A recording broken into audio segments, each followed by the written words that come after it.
Hello people, this is Bayo once again signing in from Spirit Runners UK. Today is Saturday 28th of March and I'm just recording another podcast like I normally my weekly podcast. I'd like to thank all those who've been subscribing to my YouTube channel and those who've been liking and watching my videos. Thank you for all the suggestions that have been pouring in from people even all across the Atlantic and even there in the UK and different parts of the world. I'm so grateful for all your feedback. It's really useful because that helps me to be able to plan ahead and know what topics to cover. Today, once again, I'm going to carry on with my series of injury prevention. I'm going to be covering the last topic, which is hydration and nutrition. You'll be amazed how people take for granted hydration and nutrition because they don't realize how much it can help prevent injuries. And from my personal experience in about 40 years of running, I've had all sorts of injuries, and a lot of them have been because but some of them have been because I didn't know anything about hydration or nutrition. But now that I've developed the knowledge, I've been able to prevent a lot of that.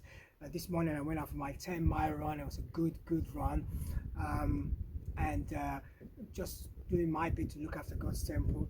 So let's kick this off. So I'm going to start off by talking about hydration. What exactly is hydration? How do you hydrate when it comes to exercise or running? Now, hydration is when you drink water or you drink some form of energy drink that basically helps to replace water loss, to prevent injury, prevent tiredness, and also help your health and your performance on your exercise or your run.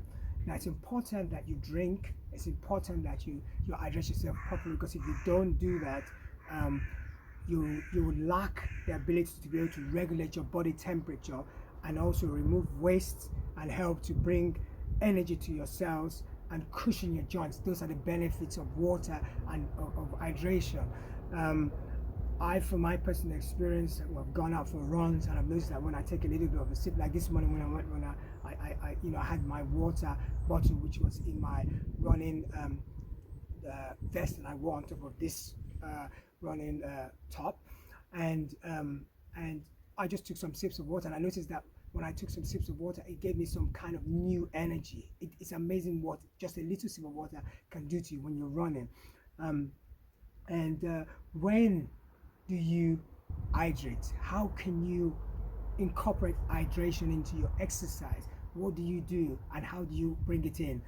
Well, you use a little bit of water or drink an energy drink just before you're running or your exercise, and then during your exercise or you're running as well, you take small sips of water or your energy drink, and then after as well, you also hydrate to drink water or your energy drink. It's also good practice to make sure you hydrate properly during the day and the day before you exercise, because that keeps all your muscles supple and prepares them for your exercise, which be the day after. You drink water regularly while you're running, but you take little sips of them, very little sips. You don't take gulps in, because if you take gulps in, you can end up with stomach cramp.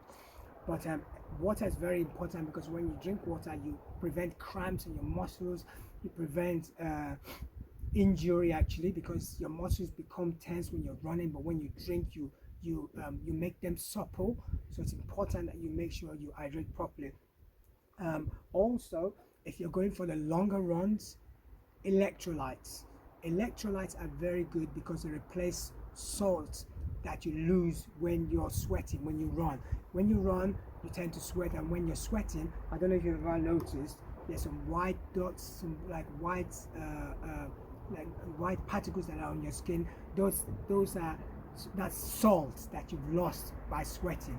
But when you take electrolytes, which you dissolve in water, and this is one that I use, you can get it from Amazon, you help to replace the loss of salt. Now, I don't want to go into the technicalities of how you calculate the salts that you lose and all that. I'll leave that for another video.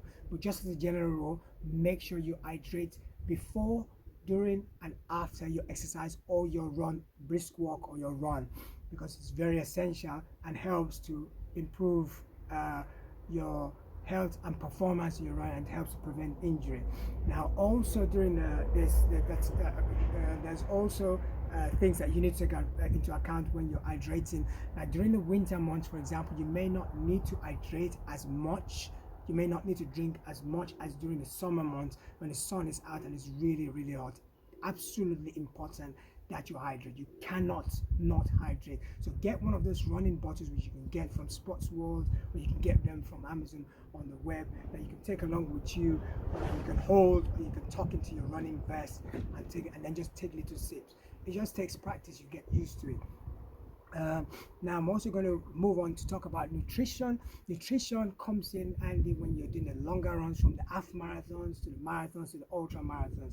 And what is nutrition? Nutrition is in the form of gels. So you've got gels like this. They're called energy gels, and this is a product called Spring Energy. I don't know if you can see Spring Energy. Now this is good, and I use this because it's real food that's in it. It actually has an expiry date, so they've got stuff like in it, they've got stuff like basmati rice, organic banana, strawberry, maple syrup, coconut water, unrefined coconut oil, and many more things. And the suggestion here is eat every 20 to 30 minutes of high effort activity. So they actually tell you how to use it. So when you're running, for example, I would normally eat them just before my energy begins to deplete. You may be wondering, why do I need why do I need nutrition? Because you need nutrition because it helps to replace lost energy and helps to prevent injuries, and because it feeds your muscles especially when you're going for the long runs. It's amazing what happens when your body is put through the intensity of a long run. So as a general rule, it's been recommended by a registered dietitian called Pamela Bede, who says that anything longer than 90 minutes, you need to think about getting carbs in your system the night before and also during your run. There's also something that you need to take into account as well. There's a motto that is fuel early and often. So you need to fuel early and often. So when you're running, for example, if you're doing a marathon, I, as a rule, would start fueling from about 4 miles into the run. So I take my first gel 4 miles into the run, so that by the time I hit my 5th mile, I already have enough energy in my body to keep myself going. The key is to stay ahead of any feelings of exhaustion. So keep topping up the tank even if you don't feel you need it. That's the way it works. That's the best strategy for nutrition. So if you don't want to use the gel and you want to use real food, you can use real foods like raisins, bananas, dried pineapple, dates with coconut oil, dried apricots. Some people even use energy balls or nuts, boiled potatoes. These things you try during your training. You don't do that on a event day, because some will work, some wouldn't work. I just stick to the gel because it prevents gastrointestinal issues, which is stomach cramps when you're running. The last thing you want is when you're running, you eat something and then you now have stomach upset and now feel like going to the toilet, which you may not be around, especially when you're training. So it's so important that you hydrate, and it's so important that you use nutrition, while if you're for the longer runs. Hydration, like I said, applies to even the shorter runs, both winter and summer months, because it prevents injury and they ensure that your performance is in tip-top shape and you're not worrying about depleted energy or cramps or bunking. Bunking is where you lose total control of your muscles, and that tends to apply for the longer distances like the marathons. If you don't hydrate properly and you don't take any form of nutrition, you could hit a wall and you have bunking, where you lose total control of your body function. Your muscles just decide to do their own thing. I hope this has been very informational and very useful to you.